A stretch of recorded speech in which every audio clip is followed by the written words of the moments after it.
Okay, so this is day 99 of Bean House. It is Saturday, November, I believe the 22nd would be my guess, 2025. So, quite a few things I want to talk about. But I want to give we're continue with the abuse conversations. And so I want to add something from this perspective, and I'm certain many people can relate to this. But so I'm leaving on my way to go to the track. It's Saturday. This is just part of my routine, and and as I was leaving, I turned the light on in the hallway, walked down the stairs, and then turned the light off, and then I proceed to the patio area where my shoes are, and I heard the door open, and I look behind me because it's like a glass door in the patio area, so I could see the bathroom. So the bathroom door opened and the owner's mother came out, and then instantly I was just aware of you just never know. And because of like all the things that have ensued in the past, in the recent past especially, and all the accusations and all the times she's like yelled at me and called me a liar, oh my, I was just thinking, I almost wish I would have just kept the hall light on, so that way there's no way she can misconstrue that I didn't turn the hall light on. So it creates this element of constant fear, I guess is what I'm trying to say.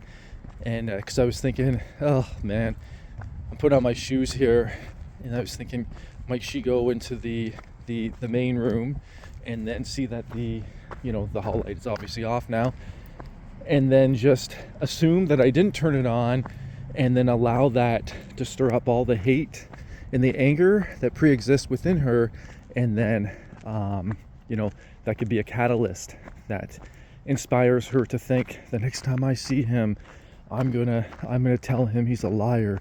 He hasn't been turning on the hall light, or I'm gonna go and tell my son that he hasn't been turning on the hall light, when in actuality I most certainly did. But that's beside the point. The point is, it just seems like it's part of somebody's imagination.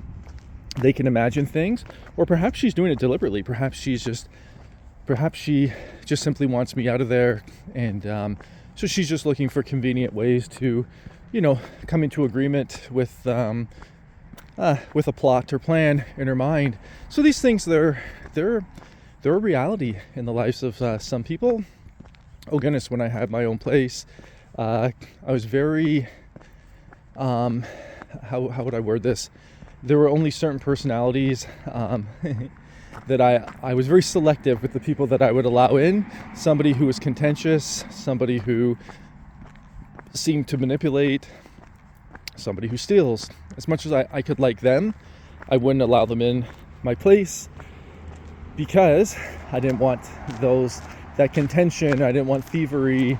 I didn't want malice or strife. I didn't want those things in my place.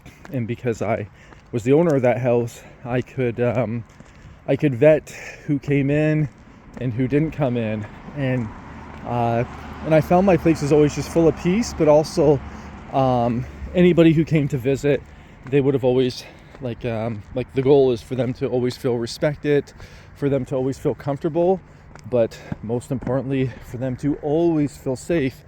And I find around volatile personalities, as much as I may like them as people, in spite of many flaws, they have to be accountable for the unrest that they bring into the atmospheres that they go into. I find that's something I have to be accountable for too, and every single person has to be accountable for.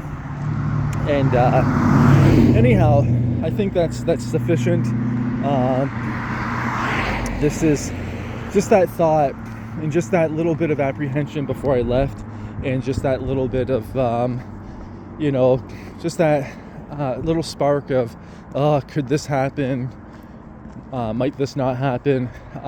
Those are things that they might seem small and minuscule to the people that they're occurring to. They might actually seem rather major and paramount to the people that are not normally exposed to these things. But in the end, they have a great impact on you, and they have a great impact on the way you feel, the way you think, but also the safety that you experience. So yeah, I think these conversations are really good to talk about in a constructive way, and I'm quite pleased to.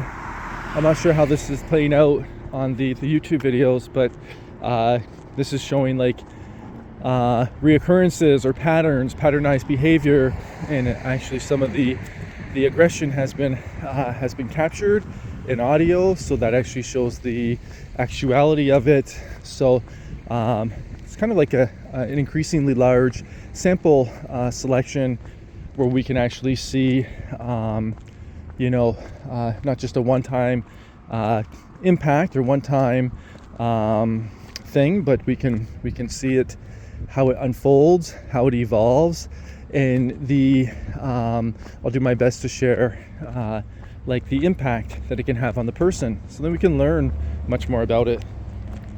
Oh, and the one thing I was thinking of when I was where I'm currently staying is it means so much. Like, say, like with this issue, when people do not stand quiet, I find when somebody's doing something like this, they're always looking for an audience. So if they're picking on you and you're the target of their aggression, oftentimes they have an audience where they can, kind of gloat about the way they're dominating somebody.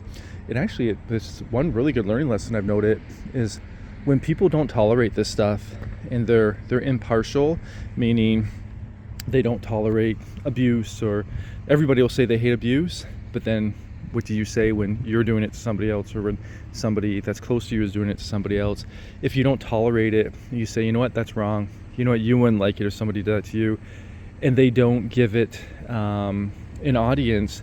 I find that really helps force the person to start to reflect on their own actions, their own behaviors, instead of just justifying everything because it's commonly accepted in their mind, which in actuality is just, it's commonly accepted by the small group of people that they choose to associate with. So that group of people is more of an enablement to the poor behavior. So anyways, I think this is wonderful to share.